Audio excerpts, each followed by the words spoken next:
हर खबर पर होगी आपकी पकड़। डाउनलोड कीजिए एबीपी लाइव ऐप। नमस्कार, मास्टर स्ट्रोक पे आप सभी का बहुत बहुत स्वागत है। आपके साथ हूं मैं रोबिता लियाकत। इस वक्त पूरी दुनिया का सबसे बड़ा सवाल यही है कि कोरोना की वैक्सीन कब बनेगी, क्योंकि दुनिया की 780 करोड़ की आबादी की कोरोना से कमर टूटी हुई है। दुनिया की बड़ी बड़ी दवा कंपनियां वैक्सीन बनाने की रेस में दौड़ रही है, लेकिन सफलता अभी तक किसी को नहीं मिल पाई है। लेकिन इसके बावजूद राजनेताओं ने कोरोना की वैक्सीन को वोट डलवाने का इंटरनेशनल हथियार बना दिया है। भारत में, बिहार में विधानसभा चुनाव हो रहे हैं, उधर मध्य प्रदेश में उपचुनाव हो रहे हैं और इन दोनों ही चुनावों में बीजेपी ने कोरोना की वैक्सीन को मुफ्त बांटने का वादा करके वोट बटोरने की कोशिश की है। उधर अमेरिका में भी राष्ट्रपति चुनाव चल रहे हैं, वहां भी अमेरिकी राष्ट्रपति डोनाल्ड ट्रंप ने वैक्सीन को लेकर उनसे सवाल हो रहे हैं। ट्रंप दावा कर रहे हैं कि इस साल के अंत तक वैक्सीन आ जाएगी, लेकिन गारंटी वो भी नहीं दे पा रहे हैं। तो ऐसे में सवाल यह है कि जब वैक्सीन अभी बनी नहीं है, कहां पहुंची कहां नहीं पहुंची है, तो फिर ये नेता अपनी जीत पक्की करने के लिए ऐसे वादे क्यों कर रहे हैं? आज मास्टर स्ट्रोक की कवर स्टोरी यही है। इसे समझने के लिए कुछ एक्सपर्ट्स भी हमने आमंत्रित किए हैं, उनसे आपका तारुफ करवाऊं। उससे पहले ये रिपोर्ट देखिए आप और समझिए कि कोरोना की वैक्सीन की स्थिति इस वक्त क्या है।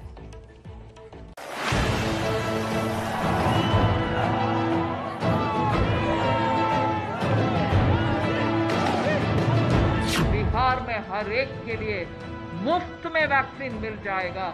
मोदी जी ने तो राष्ट्र संबोधन में कह दिया कि अभी शायद 1 साल तक तो वैक्सीन आने की उम्मीद ही नहीं। झूठों के सरदार बेशर्मी से यहाँ लोगों को बरगला रहे हैं। हम बच्चे थे स्कूल में, तब एक घोषणा थी, तुम मुझे खून दो मैं तुम्हें आधार ही दूंगा। अब नया घोषणा मैं देख रहा हूँ, तुम मुझे वोट दो हम तुम्हें वैक्सीन देंगे। इस तरह की राजनीति प्रधानमंत्री कर रहे हैं कि सत्ता मिलने पर ही आप इंजेक्शन देंगे या वैक्सीन देंगे।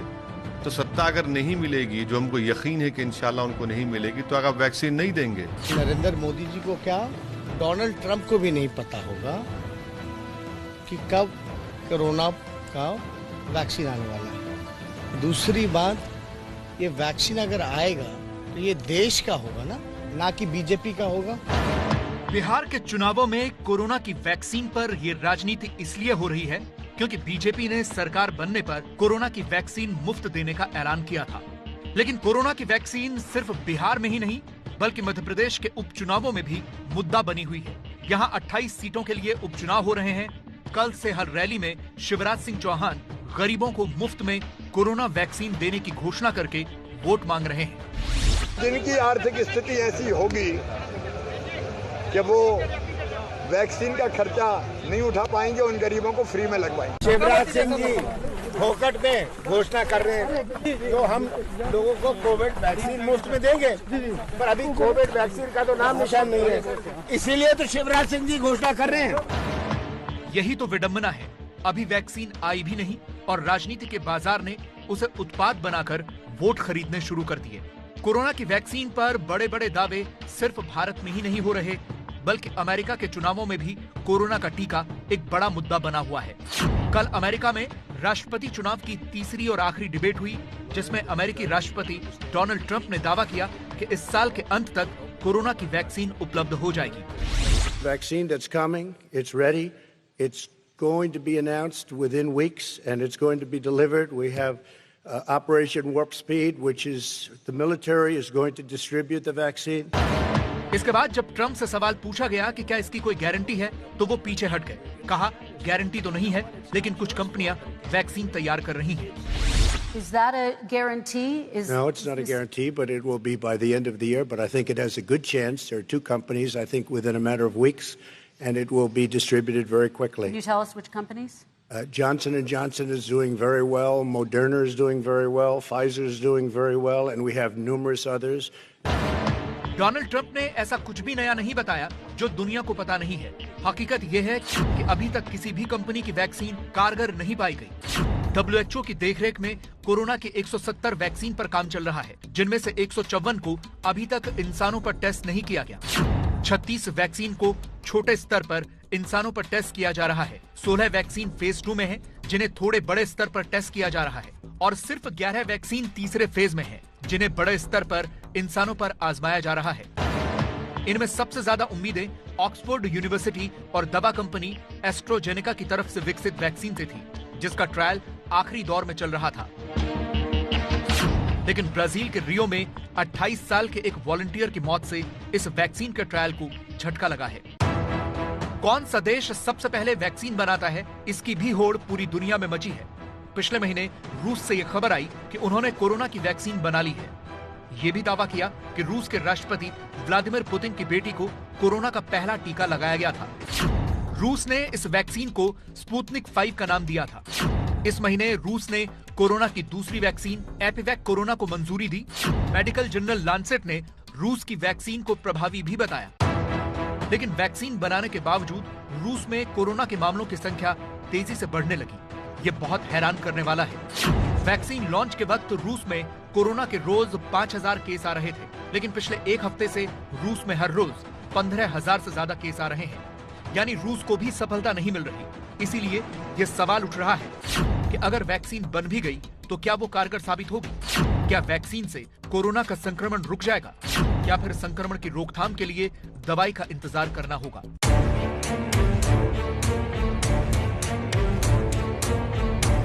लेकिन अभी तो दवाई की नहीं, वैक्सीन की बात हो रही है और वैक्सीन बनने में बहुत देरी लग रही है। हालांकि बहुत से विशेषज्ञों का मानना है कि कोरोना की वैक्सीन अगले साल के मध्य तक उपलब्ध हो जाएगी।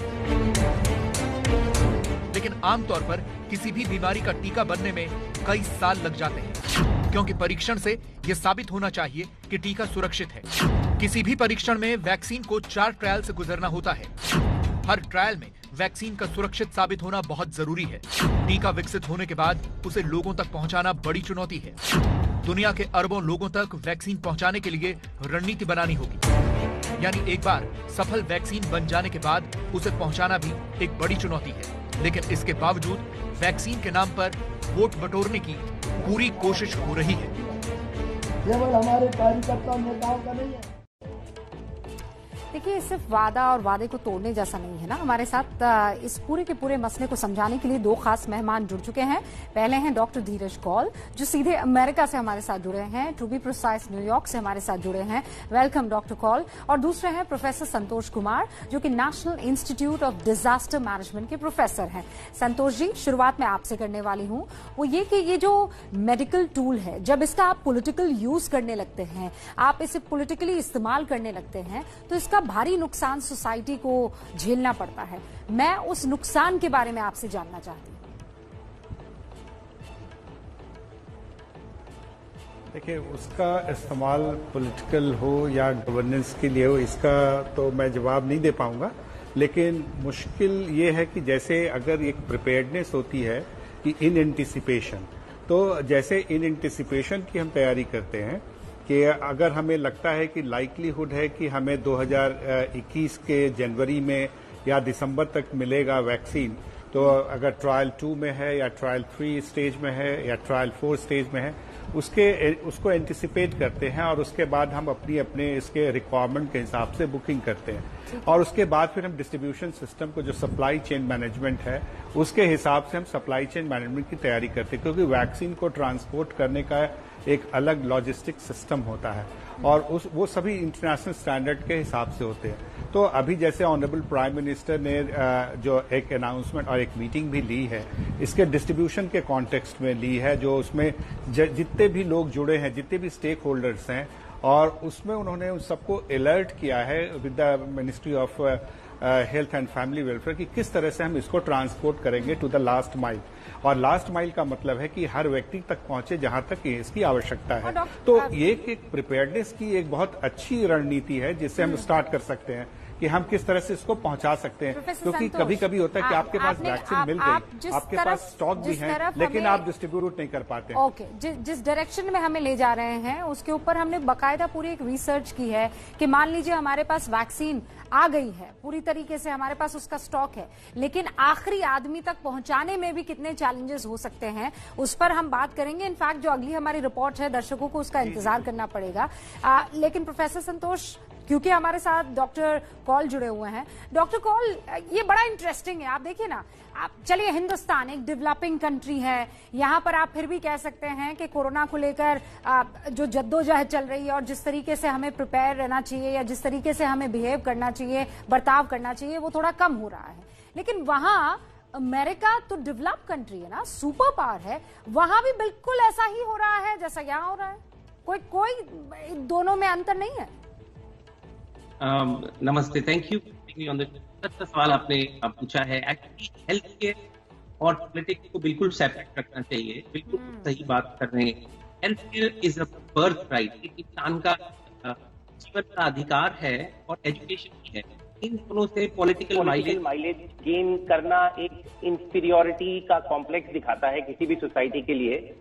जरूरी है कि हम हर पेशेंट को इक्वली ट्रीट करें, रिगार्डलेस वो किसको वोट देता है कि नहीं देता है, किस जाति प्रजाति प्रधान से करता है। मेडिसिन एक ऐसा फील्ड है जो सब जाति धर्म से उठकर इंसान को एक लेवल पे देखता है। तो पॉलिटिकल गेन मुझे नहीं लगता कि ये बैकफायर करेगा अगर कोई इसका यूज करने का कोशिश करेंगे। इतना तो साफ और है, करना भी नहीं चाहिए। डॉक्टर कौल, इतना तो साफ है कि अगर आपने हमारी अपनी सेहत को लेकर किसी तरह का झूठ बोला तो वो बैकफायर करेगा, और ये दोनों स्थिति में हो सकता है। लेकिन जैसा दावा डोनाल्ड ट्रंप कर रहे हैं कि अंत तक वैक्सीन आ जानी चाहिए, सच्चाई क्या है? हम कहाँ हैं? सच्चाई क्या है? हम कहाँ खड़े हैं? देखिए, जानना ये जरूरी है कि आज तक human history, entire human history के अंदर जो सबसे तेज वैक्सीन बनी थी उसमें से एक मम्प्स थी जो 4.5 साल लगे। तो एक वजह है कि दवाई जल्दी बनती है, वैक्सीन धीरे बनती है। उसकी प्रक्रिया है 4 स्टेज जो आप बता चुके हैं, मैं रिपीट नहीं करूंगा। लेकिन जो स्टेज 3 है वो क्रिटिकल होता है, उसके अंदर एडवर्स इफेक्ट्स हम देखते हैं, एफिकेसी देखते हैं। और स्टेज 4 जब हम दे चुके होते हैं मासेस को, जब करोड़ों लाखों लोगों को मिलेगा तो उसके रेयर साइड इफेक्ट मिलेंगे। ये रूबिका जी जानना जरूरी है कि अर्लियर हमारी जो वैक्सीन की एफिकेसी थी वो 95% लोगों को अच्छा रिजल्ट दे, उसी को हम अप्रूव करते थे। लेकिन एज ऑफ टुडे हमने उसकी एफिकेसी 50% तक ला दी है। एक बात बताइए डॉक्टर कौल, अगर वैक्सीन थोड़ा देरी से आती है और दवाइयां जल्दी आ जाती हैं, तो फिर दवाई क्यों नहीं आ रही है, वैक्सीन क्यों आ रही है, क्या वजह है? बिल्कुल सही सवाल आपने पूछा है। दवाई के एरिया में भी बहुत काम हो रहा है, और ऑनेस्टली बताऊं तो दवाई हमारा फर्स्ट डिफेंस होगा as of next year and this year. Vaccine practically earliest possible जो हमें दिख रही है, डेफिनेटली प्रेसिडेंट ने बोला है दिसंबर में। मोडेर्ना है एक कंपनी जिसको मैं बहुत क्लोजली फॉलो कर रहा हूँ, एस्ट्राजेनेका है, और फाइजर BioNTech जर्मन की कंपनी है।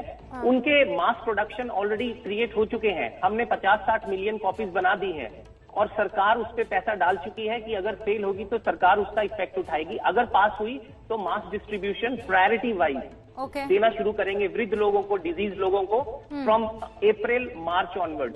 देखिए, ये तो सच्चाई की बात हुई, और धरातल पर जो आपको दिख रहा है डॉक्टर कौल, आप बता रहे हैं। लेकिन ऐसा हमारे राजनेता करते हुए तो दिखाई नहीं दे रहे हैं। वो तो बिल्कुल वैक्सीन को लॉलीपॉप की तरह, और वो भी हवाई, किसी के हाथ में अभी गई नहीं है वो लॉलीपॉप, सिर्फ दिखा रहे हैं। ओके डॉक्टर कौल, मैं आपके पास भी आऊंगी, और जिस तरफ इशारा कर रहे थे डिजास्टर मैनेजमेंट के जो हमारे खास मेहमान हमारे साथ जुड़े हुए हैं, कि अभी तक हमने आपको दुनिया की जो भी वहां पर तैयारियां चल रही है वो दिखा दी, लेकिन भारत में भी वैक्सीन का चुनावी वादा हो ही रहा है ना, और इसीलिए ये भी जानना जरूरी है कि भारत में वैक्सीन को लेकर स्थिति क्या है, क्योंकि सरकार ने तो वैक्सीन बांटने की अपनी तैयारी शुरू कर दी है। समस्या ये भी है कि भारत सरकार के पास वयस्कों यानी एडल्ट्स के किसी टीकाकरण कार्यक्रम का कोई एक्सपीरियंस ही नहीं है। भारत में कब तक आएगी कोरोना की वैक्सीन?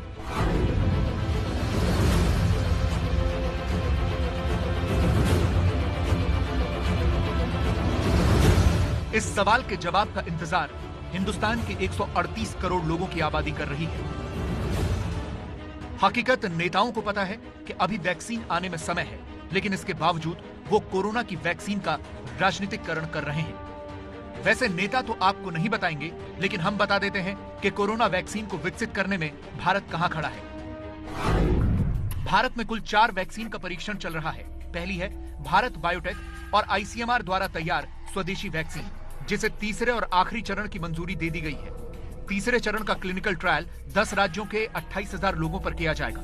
इसके नतीजे अगले साल फरवरी तक आने की उम्मीद है। दूसरी है ऑक्सफोर्ड यूनिवर्सिटी और एस्ट्राजेनेका की vaccine, serum institute of India द्वारा इसका तीसरे चरण का ट्रायल चल रहा है। तीसरी है जाइडस कैडिला की वैक्सीन, जिसका परीक्षण पहले और दूसरे चरण में है। और चौथी है रूस की स्पुतनिक 5 वैक्सीन, जिसे दूसरे और तीसरे चरण के परीक्षण की अनुमति मिल चुकी है। भारत में इसका परीक्षण दवा कंपनी डॉक्टर रेड्डीज लेबोरेटरीज कर रही है। यानी ये तो सच है कि वैक्सीन पर भारत में काम चल रहा है, लेकिन कोरोना की इन वैक्सीन पर सफलता कब मिलेगी ये किसी को नहीं पता। लेकिन दावा है कि भारत सरकार ने वैक्सीन को घर घर पहुंचाने की तैयारी भी कर ली है। भारत में अभी कोरोना की कई वैक्सीन पर काम चल रहा है। कोरोना की वैक्सीन जब भी आएगी, एक एक नागरिक तक वैक्सीन पहुंचे, इसके लिए तेजी से काम हो रहा है। पहले चरण में भारत की योजना करीब 25 करोड़ लोगों को वैक्सीन देने की है। स्वास्थ्य मंत्री हर्षवर्धन इसके लिए अगले साल जुलाई तक की डेडलाइन सेट कर चुके हैं। लेकिन इसके बावजूद पूरी 138 करोड़ की जनसंख्या को कोरोना की वैक्सीन नहीं दी जाएगी। कोरोना वायरस के खिलाफ हर्ड इम्यूनिटी बनाने के लिए 60 से 70% जनसंख्या को कोरोना वैक्सीन दी जाएगी। दावा है कि इससे भी वायरस की रोकथाम हो जाएगी। भारत की 70% आबादी यानी 97 करोड़ लोगों को वैक्सीन की जरूरत होगी। अब इतनी बड़ी जनसंख्या के टीकाकरण के लिए एक बहुत बड़ी योजना और रणनीति की जरूरत है। साथ ही काफी खर्च भी आएगा, इसका एक अंदाजा देखिए। पूरे देश के टीकाकरण के लिए 280 करोड़ डोज की जरूरत होगी। भारत को 1426 कार्गो विमानों की जरूरत होगी। सरकार का 50,000 करोड़ रुपए खर्च हो सकता है। सीरम इंस्टीट्यूट ने 80,000 करोड़ रुपए का खर्च बताया है। वैक्सीन के लिए 1 लाख फ्रिज की जरूरत होगी। करीब 11,500 फ्रिज वाले ट्रकों की जरूरत होगी। सिर्फ वैक्सीन के लिए ही 25,000 कोल्ड स्टोरेज चाहिए होंगे। यानी भारत में जब कोरोना की वैक्सीन बनकर तैयार होगी या किसी दूसरे देश से भी अगर वैक्सीन आती है तो उसके टीकाकरण के लिए भारत सरकार को एक बहुत बड़ा अभियान चलाना होगा। एक अच्छी बात यह है कि वैक्सीन चाहे दुनिया का कोई भी देश या दवा कंपनी बनाए, उसे इतने बड़े स्तर पर वैक्सीन बनाने के लिए भारत पर ही निर्भर रहना होगा, क्योंकि भारत दुनिया का सबसे बड़ा वैक्सीन निर्माता देश है। दुनिया के विकसित देशों में 60% टीके भारत से ही जाते हैं। सीरम इंस्टीट्यूट की वैक्सीन 140 देशों में इस्तेमाल होती है। लेकिन समस्या यह है कि भारत ने वयस्कों के लिए कोई टीकाकरण कार्यक्रम अभी तक नहीं चलाया है। बच्चों के लिए तो राष्ट्रव्यापी टीकाकरण कार्यक्रम होते हैं, लेकिन वयस्कों के लिए टीकाकरण भी एक नया अनुभव और प्रयोग होगा।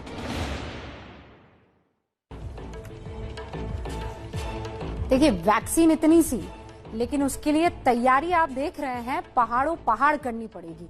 प्रोफेसर संतोष कुमार, इसीलिए अब सवाल ये उठता है कि ठीक है, हमने अपनी तैयारी पूरी कर चुकी है, हम एक एक आदमी तक पहुंचा देंगे, लेकिन हमारे पास कोई अनुभव नहीं है ना वयस्कों के टीकाकरण का। और दूसरा ये कि अब हमारे जो ये चैलेंजेस होंगे, उसमें से एक मैंने आपको अभी गिनाया, बाकी जितने भी चैलेंजेस होंगे उनके लिए क्या तैयार है हम निपटने को?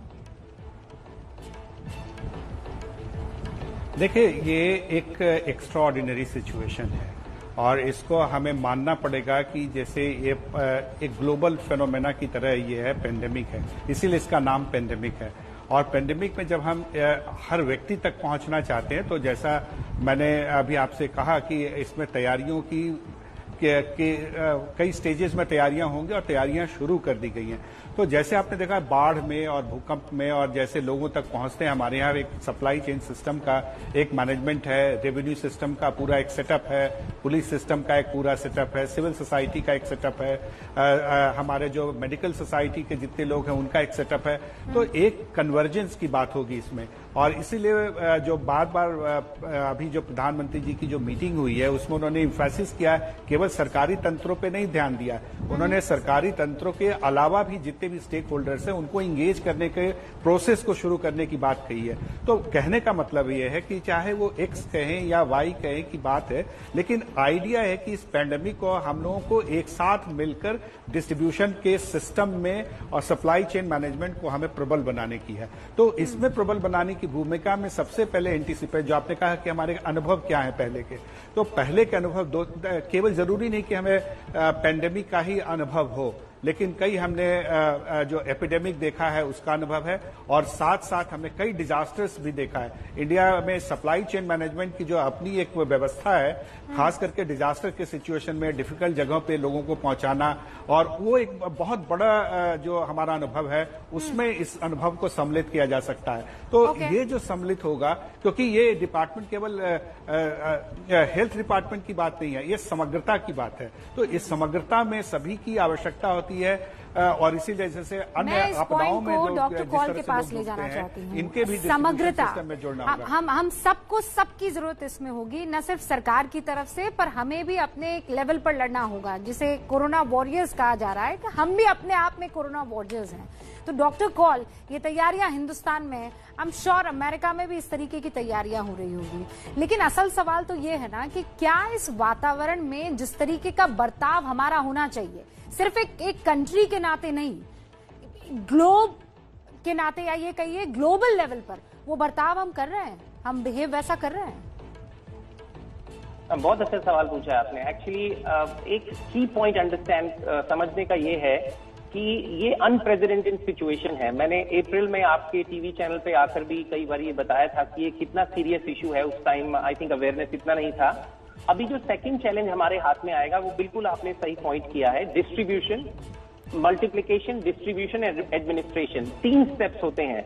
मल्टीप्लिकेशन के लिए भारत 70% विदेश में सारी वैक्सीन देता है, तो वो की प्लेयर होगा, और ग्लोबली भारत अपना एक रोल प्ले करेगा जिसको पूरा वर्ल्ड अप्रिशिएट करता है और करता रहेगा।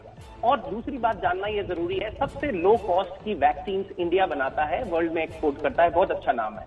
नंबर 2, जिसको हम बोलते हैं सप्लाई चेन, जिसके अंदर आता है कि आप स्टोर किधर करेंगे। ये जानना जरूरी है कि जितनी भी पर फ्रंट लाइन वैक्सीन हैं वो 2 डोजेज में है, और काफी नेगेटिव टेम्परेचर में, रेगुलर रेफ्रिजरेटर के टेम्परेचर में उनको स्टोर नहीं कर पाएंगे।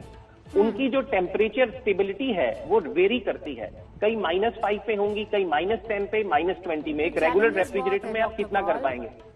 नंबर 3 जो चैलेंज है, वो है उसको सही इंसान तक, एक डिस्ट्रीब्यूशन सेंटर तक पहुंचाना। और चौथा जो लॉजिस्टिक्स का आएगा कि जो एडमिनिस्टर करेंगे मसल के अंदर, क्या आप स्कूल के बच्चों को पढ़ा सकते हैं? बहुत आसान से आप सिखा सकते हैं। सिविक सोशल सोसाइटी का इसमें इंट्रोडक्शन होना जरूरी है। मुझे लगता है पैरामिलिट्री फोर्सेस को भी आना पड़ेगा, करोड़ों के लोगों को देना पड़ेगा। डिजास्टर मैनेजमेंट ये बड़ा लंबा प्लान है, थोड़ा डिटेल प्लान है। डॉक्टर कॉल और संतोष जी, इसमें अगर आप मुझे कहें कि फिर क्या करना चाहिए, वैक्सीन का इंतजार करना चाहिए, तो मैं कहूंगी नहीं। बात करना चाहूंगा मैं प्रोफेसर साहब, ओके 20 सेकंड सर।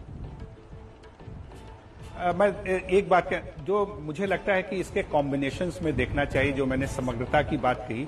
एक तो पहले जो कैंपेन है कि एक वो बिहेवियरल चेंज हमारा क्या होना चाहिए इससे बचने के लिए, एक इस पे भी फोकस होना चाहिए, क्योंकि वैक्सीन के कंटेक्स्ट में इसको भूलना नहीं चाहिए। तो ये एक बहुत इंपॉर्टेंट, और साथ ही साथ जो वैक्सीन की बात हम कर रहे हैं कि पहुंचाने की, इंडिया में एक और बड़ा सिस्टम है जिसमें हम कहते हैं एक्वेटिक जो सीरम, और उसकी बात करते हैं जो वायरस को ट्रीट करने के लिए जो हम बनाते हैं वैक्सीन। तो एक्वेटिक वैक्सीन जो होता है कि अपने उसी टेम्परेचर पे भी आप दिया जा सकता है, रूम टेम्परेचर पे। तो इंडिया की इसमें काबिलियत है। हो सकता है अभी हमें फ्रीजिंग टेम्परेचर पे जरूरत है, और हो सकता है कि वहां पे हमारे PHCs के पास वो फैसिलिटीज ना हो। लेकिन महत्वपूर्ण ये होगा कि हम इसको कितना जल्दी, हमारे साइंटिस्ट इसको आप कितना भी जल्दी बोल दीजिए ना प्रोफेसर साहब और डॉक्टर कॉल, ये जो जल्दी है ये मुझे दूर की कौड़ी लग रही है। मेरे लिए अभी सबसे इम्पोर्टेंट चीज ये है कि मैं सोशल डिस्टेंसिंग मेंटेन करूं और मास्क लगा के रखूं। मेरे लिए इस वक्त सबसे बड़ी वैक्सीन यही है कि कोरोना हो ही ना और मुझे वैक्सीन का इंतजार ही ना करना पड़े। बहुत बहुत शुक्रिया आप दोनों का हमारे साथ जुड़ने के लिए और डिटेल में इन चीजों को बताने के लिए।